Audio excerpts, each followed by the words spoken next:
In this lecture, we are going to learn about the measures of standard scores. So, let us get started. Measures of standard scores, also known as Z-scores or standard deviations from the mean, are statistical measures that provide information about how individual data points relate to the mean and standard deviation of a data set.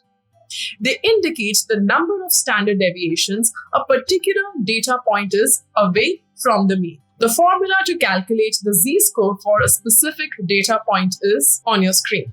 Z is the Z-score. X is the individual data point. Mu is the mean of the data set. Sigma is the standard deviation of the data set. Now, here are a few key points about measures of standard scores. Firstly, interpretation. A positive Z-score indicates that a data point is above the mean, while a negative Z-score tells us that it is below the mean. The magnitude of the Z-score represents the distance from the mean in terms of standard deviations. Secondly, standardized comparison. By transforming individual data points into Z-scores, different data sets with varying means and standard deviations can be standardized and compared on a common scale. Number 3, outliers. Z-scores can be used to identify outliers. Data points with Z-scores that fall outside a specific range are considered potential outliers. Number 4, percentiles. Z-scores can be used to determine the percentile rank of a data point in a distribution. The percentile rank corresponds to the area under the curve of a standard normal distribution. Number 5, normal distribution. When a data set follows a normal distribution, nearly 68% of the data falls within one standard deviation of the mean. 95% falls within 2 standard deviations, and 99.7% falls within 3 standard deviations. Measures of standard scores are valuable in statistical analysis, hypothesis testing, and comparing data across different distributions or populations. They provide a standardized way to understand and interpret individual data points in relation to the mean and standard deviation of a data set.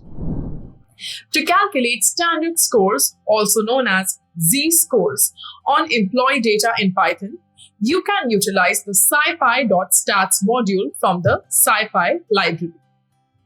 Standard scores allow you to standardize the values of a variable by subtracting the mean and dividing by the standard deviation, providing a measure of how many standard deviations a particular value is from the mean.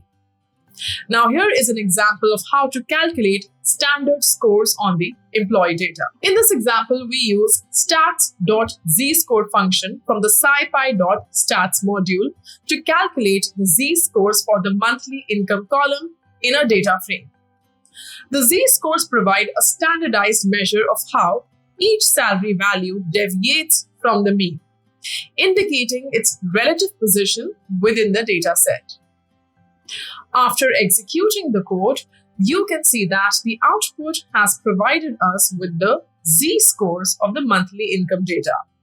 But the problem is that we cannot understand or analyze the output.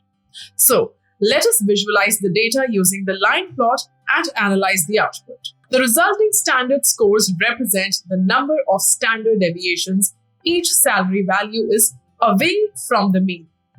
A positive z-score tells us a value above the mean, while a negative score indicates a value below the mean.